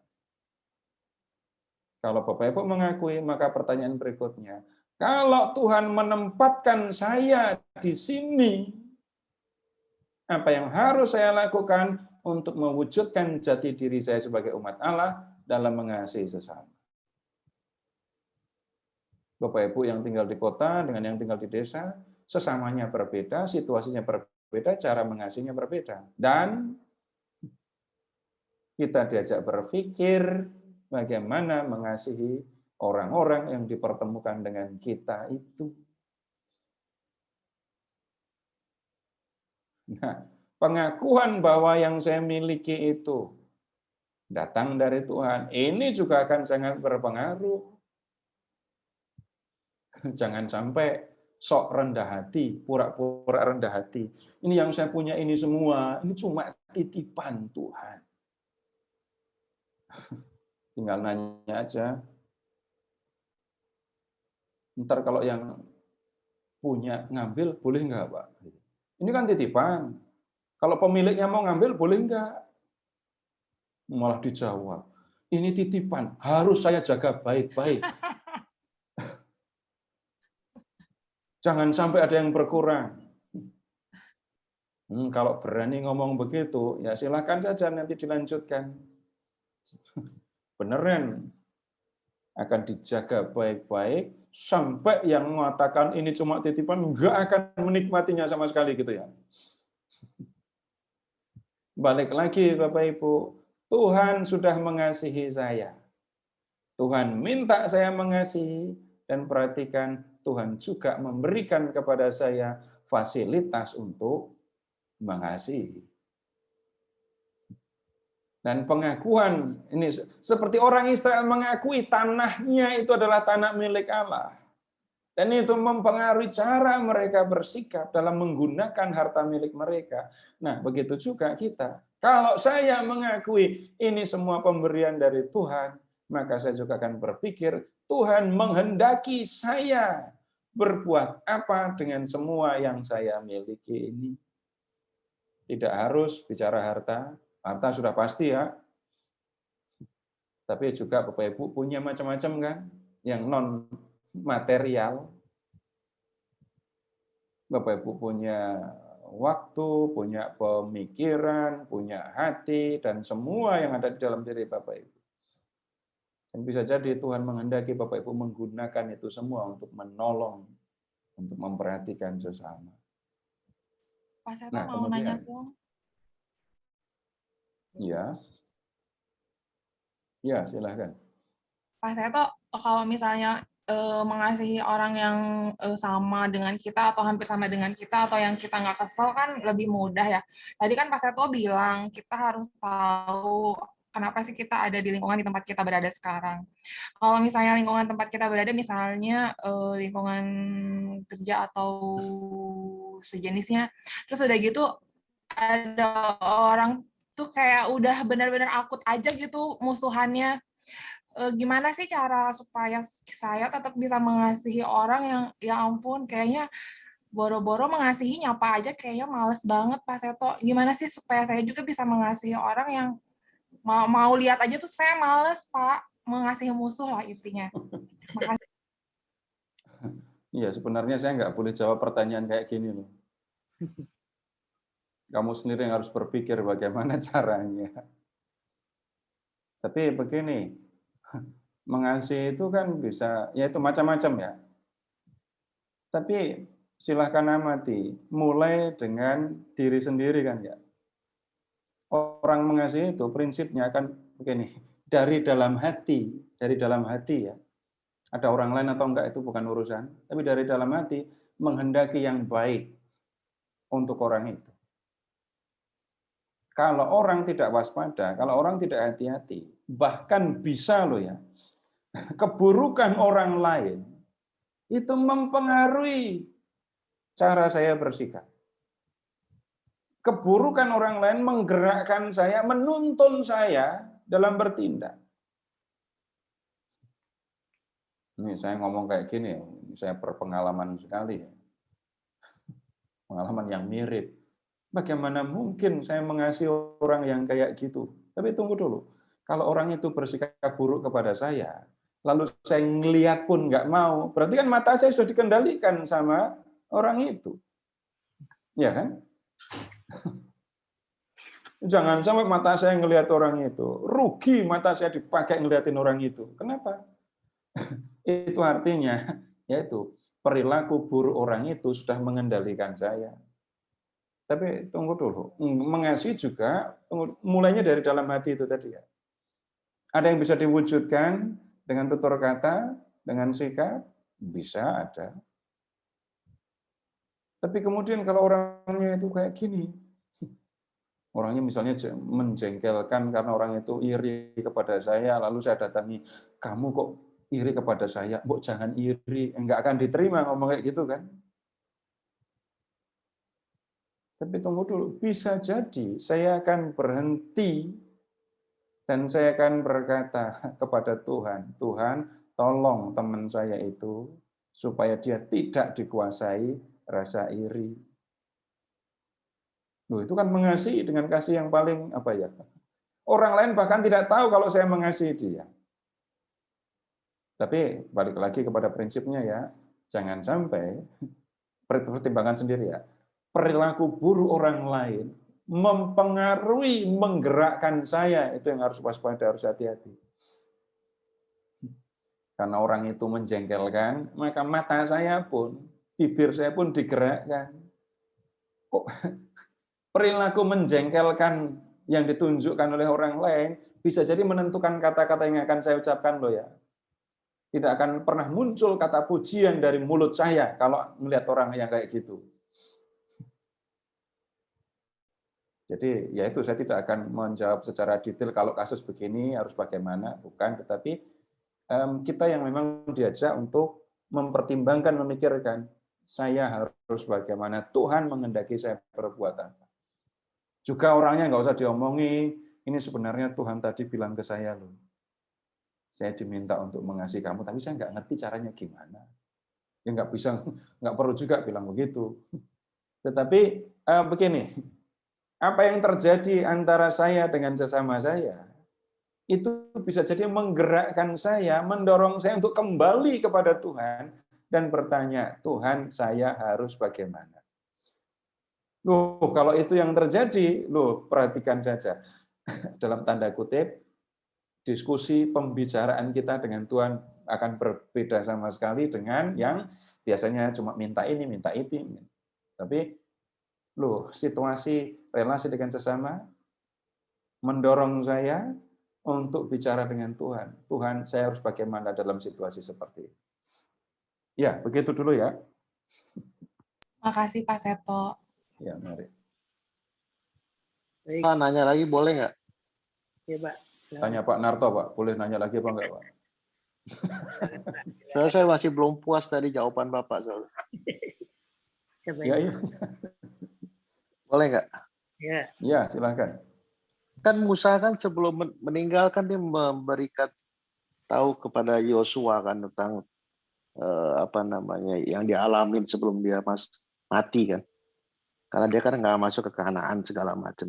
Apakah Musa itu memberitahukannya dalam bentuk Taurat juga isi-isinya? Yang tadi saya tanya ke Bapak itu. Saya agak bingung karena nanti takutnya berikutnya Bapak sesi 8-9 saya agak membingungkan dikit gitu loh. Atau begini saja, sekarang saya proses penulisan Taurat saja ya. Taurat ini sebenarnya mencapai bentuk final seperti yang kita miliki sekarang, itu di zaman pembuangan Babel. Di zaman pembuangan Babel. Nah, kemudian para cendekiawan, para pemuka, para imam Yahudi itu ya, menyusun Taurat, nulis ya dengan tangan mereka. Sumber-sumbernya dari mana saja? Sumbernya ada cerita tentang nenek moyang mereka. Cerita tentang nenek moyang. Ini bukan mitos, bukan dongeng.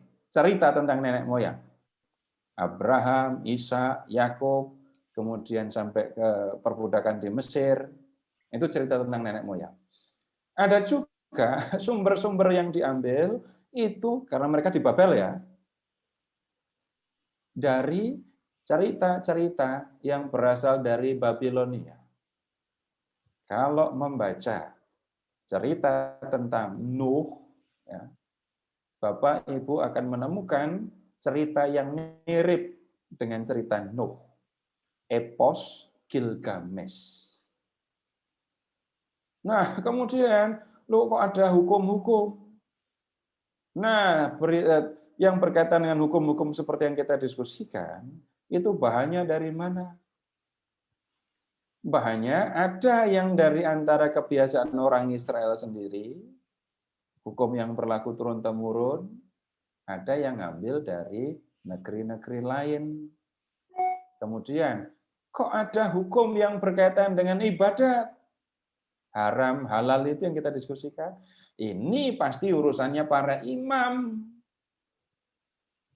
Jadi ada hukum yang menyangkut tentang hukum ritual. Ada tabut perjanjian, terus ada korban-korban. Ini para imam yang punya dokumennya. Nah, gitu ya. Nah, kemudian cerita-cerita disusun. Berikutnya lagi hukum-hukum dimasukkan. Jadilah seperti yang kita miliki sekarang. Nah, pertanyaannya kan, loh Tuhannya di mana? Gitu kan? Nah, sama dengan ketika Paulus menulis surat, Paulus juga tidak mendikte. Bacaan diambil dari surat Paulus kepada jemaat di Filipi. Loh, itu kan Paulus yang nulis. Tapi kita mengatakan setelah itu demikianlah sabda Tuhan. Berikutnya lagi, kalau di dalam Injil Lukas, baca di bagian awal Injil Lukas, sebelum menulis Injil, Lukas itu membuat penyelidikan. Cermat dia menuliskan, menelitinya. Dan kemudian setelah memperoleh bahan, menyelidiki dengan cara Lukas membukukannya secara teratur. Jadi saya mengajak Bapak Ibu melihat proses manusiawinya gitu ya. Kitab sebagai kitab. Nah, kemudian baik orang Yahudi Perjanjian Lama dan kemudian gereja di Perjanjian Baru melihat bahwa di dalam tulisan-tulisan mereka ini mereka menemukan pernyataan diri Allah, mereka menemukan kehendak Allah di dalamnya. Karena itu gereja mengakui kitab-kitab ini memuat firman Allah. Tapi kalau mendengar kata firman Allah yang ada di kepala kita, Tuhan ngomong, orang menulis. Nah, tunggu dulu. Kata firman Allah tidak harus berarti begitu. Kalau Tuhan bicara, pakai bahasa apa bicaranya? Ayo. Kadang pakai bahasa Ibrani, di kitab Daniel pakai bahasa Aram, di Perjanjian Baru pakai bahasa Yunani. Bukan begitu. Masa ini kalau Tuhan bicara, jangan-jangan pakai bahasa surga. Kalau bahasa surga, siapa yang paham? Nah, balik lagi. Firman Allah itu berarti Allah berfirman. Berfirman itu ngapain? Menyampaikan apa yang dikehendaki, menyatakan siapa dirinya. Allah itu siapa? Apa yang dikehendaki? Gereja melihat bahwa di dalam kitab-kitab, termasuk kitab Taurat, termasuk surat-surat Paulus tadi, gereja melihat bahwa di dalamnya ada pernyataan diri Allah, perkenalan siapa sesungguhnya Allah itu.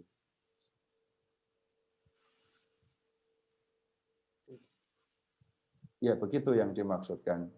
Jadi jangan terjebak dengan kata firman Allah, berarti Allah berbicara, penulis mendengarkan, lalu menuliskannya. Ya, begitu Pak ya. Oke, thank you Pak, jelas. Ya, mari. Baik Pak Seto, Bapak-Ibu sekalian. Terima kasih banyak Pak Seto malam hari ini, cukup panjang. Kita sudah dapat pencerahan pengajaran kasih yang ada di Taurat ya. Baik, kita tutup pertemuan malam hari ini dengan doa Pak Sudarnadi, silakan Pak.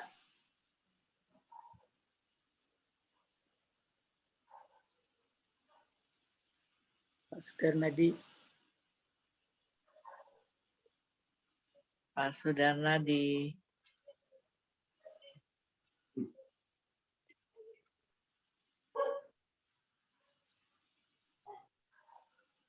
Sudah masuk ya? Ya, silakan Pak. Dalam nama Bapa dan Putra dan Roh Kudus. Amin. Amin. Bapa di surga, terima kasih